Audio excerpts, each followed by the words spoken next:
नमस्कार, आप देख रहे हैं न्यूज़ 11 भारत डिजिटल। मैं हूं अभिषेक सिन्हा आपके साथ। प्रधानमंत्री नरेंद्र मोदी आज झारखंड आते हैं। झारखंड की धरती से, धरती आबा की धरती से आदिवासियों के कल्याण के लिए कई सारी योजनाओं का शुभारंभ करते हैं।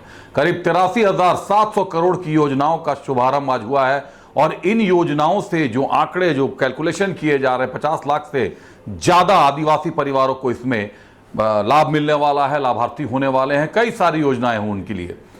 धरती आबा ग्राम उत्कर्ष योजना के तहत जो राशि आवंटित होगी उससे उन गांवों का विकास किया जाना है। उन गांवों में बिजली, पानी, सड़क, सारी चीजें मुहैया करानी है। इसके अलावा कई सड़कों की योजनाएं हैं, आंगनबाड़ी केंद्रों की योजनाएं हैं, मोबाइल यूनिट की योजनाएं हैं। पीएम का झारखंड आना एक तरीके से सरकारी कार्यक्रम था। पीएम ने खुद मन से कहा कि एक सरकारी कार्यक्रम था और उस सरकारी कार्यक्रम के बाद पीएम परिवर्तन सभा के समापन समारोह के लिए गए। कैमरे की नजरें कभी झूठ नहीं कहती। परिवर्तन सभा के समापन समारोह में जिस तरीके से युवाओं की और महिलाओं की भागीदारी दिखी, जो बड़ा जन सैलाब नजर आया। आप कभी कैमरे की नजरों को हम आपको दिखाएंगे अभी कैमरे की नजरों से भी कि क्या बड़ा जन सैलाब था। और मंच से यह प्रधानमंत्री नरेंद्र मोदी ने कहा कि जो जन सैलाब अभी मुझे दिखाई दे रहा है, जो अंदर है मंच के समीप, जो वहां पे कैंप बने हुए थे उसमें जो है, और जो उसके बाहर हैं, जो टेंट के बाहर हैं, इतना बड़ा जन सैलाब झारखंड में देखना एक बहुत बड़ी बात होती है। यह बताता है कि कहीं ना कहीं युवाओं को, महिलाओं को एक विश्वसनीयता दिखाई दे रहा है। वो भी तब जबकि मैया सम्मान योजना अपने पूरे वेग पर है। मैया सम्मान योजना के तहत महिलाओं तक पैसे पहुंचाए जा रहे हैं, लेकिन जो सवाल खड़े हो रहे हैं कि जो योजना 5 सालों के लिए बनाई गई थी, 5 सालों की योजना थी, जो योजना घोषणा पत्र में जिस योजना का जिक्र था, वो योजना आखिरकार चुनाव से 2 महीने पहले क्यों शुरू हुए।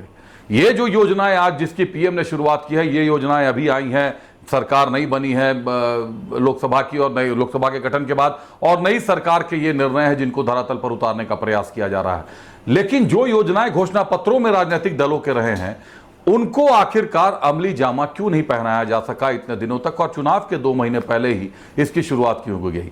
कहीं ना कहीं जो महिलाओं के भीतर एक अपने घर में जो अपने बेटों को देख रही हैं कि रोजगार का दंश झेल रहा है, किसी का बेटा जीएसएससी सीजीएल की परीक्षा दिया था, आज आंदोलन में खड़ा है, लाठियां खा रहा है और केस खा रहा है, केस हो रहे हैं लोगों पर, किसी के पति या किसी के पिता झारखंड आंदोलनकारी रहे हैं, वो जाकर सीएम हाउस का घेराव कर रहे हैं। अब तो महिलाएं भी सड़क पर आ चुकी हैं। एक आंदोलन का वक्त आ चुका है। झारखंड में हर जगह आपको आंदोलन दिखाई दे रहे हैं, लेकिन इन आंदोलनों पर निश्चित तौर पर सत्ता पक्ष भी सवाल खड़े करेगा कि ये आंदोलन फैब्रिकेटेड है और इन आंदोलनों को कहीं ना कहीं बीजेपी, पर्दे के पीछे से बीजेपी के द्वारा सारा कुछ सिंक्रोनाइज किया जा रहा है। लेकिन सवाल तो ये खड़े होते हैं, आंदोलन फर्जी बताए जा सकते हैं, आंदोलनों पर सवाल खड़े किए जा सकते हैं, लेकिन जो आंदोलनों के पीछे कारण है, क्या उन कारणों को गलत बताया जा सकता है? क्या जीएसएससी सीजीएल परीक्षा में जो जनवरी में परीक्षा हुई थी 28 जनवरी को, उसका पेपर लीक का मास्टरमाइंड आज तक एसआईटी की गिरफ्त में आया? क्या एसआईटी ने अपनी फाइनल रिपोर्ट सबमिट कर दी है? ऐसा कुछ हो नहीं पाया अभी तक। तो एक सवाल तो कहीं ना कहीं से कौंधेगा, और वही हुआ कि जब दूसरी बार परीक्षा हुई तो एक बार फिर पेपर लीक के प्रश्न सामने आ गए, सवाल उठने लगे, और इस बार भी छात्रों की मांग है कि परीक्षा रद्द की जाए। जब सवाल खड़े हुए हैं, परीक्षा पर सवाल हो रहे हैं, तो फिर आखिर विलंब किस बात का है, देरी किस बात की है? और जांच कमेटी में जिनको रखा गया है वो खुद सीबीआई की रडार पर है, उनकी अपनी नियुक्ति पर जांच चल रही है। कल होकर क्या फैसला आएगा, क्या निष्कर्ष आएगा, यह बताना मुश्किल है। लेकिन जो सबसे बड़ी बात है कि युवाओं का यह विश्वास प्रधानमंत्री की तरफ दिखाई दे रहा है, जो भाजपा के लिए आने वाले चुनाव में काफी मददगार होने वाला है। 77 लाख से ज्यादा वोटर्स हैं झारखंड में, और ये 77 लाख वोटर्स का रुझान कुछ तो दलों में बटे हुए होंगे, कुछ की अपनी कार्यशैली होती है, लेकिन एक बड़ा वर्ग जो होता है वो किसी भी राजनीतिक दल से जुड़ा हुआ नहीं होता। बड़ा महिला वर्ग है जो किसी राजनीतिक दल से जुड़ी हुई महिलाएं नहीं है। ये वर्ग कहीं ना कहीं एक शिफ्टिंग दिखाई दे रही है, सफलिंग दिखाई दे रही है। जो विश्वास सत्ता पर था, जो विश्वास राज्य सरकार पर किया जाता था, उस विश्वास को बना पाने में कहीं ना कहीं जो क्षेत्रीय नेता हैं वो फेलियर नजर आ रहे हैं। और चूंकि पीएम का बार बार झारखंड दौरा हो जा रहा है, तो पीएम भी बार बार दौरे पर आ रहे हैं और ये कह रहे हैं झारखंड मुझे बुला रहा है और मैं दौड़ा चला रहा हूं।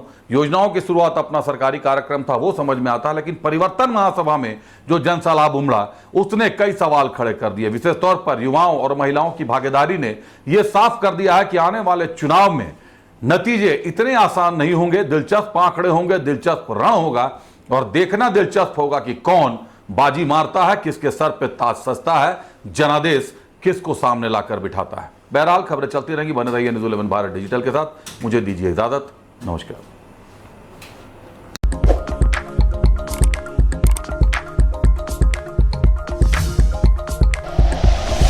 Like and share videos, subscribe करें हमारा चैनल और प्रेस करें बेल आइकॉन। न्यूज़ 11 भारत, सच है तो दिखेगा।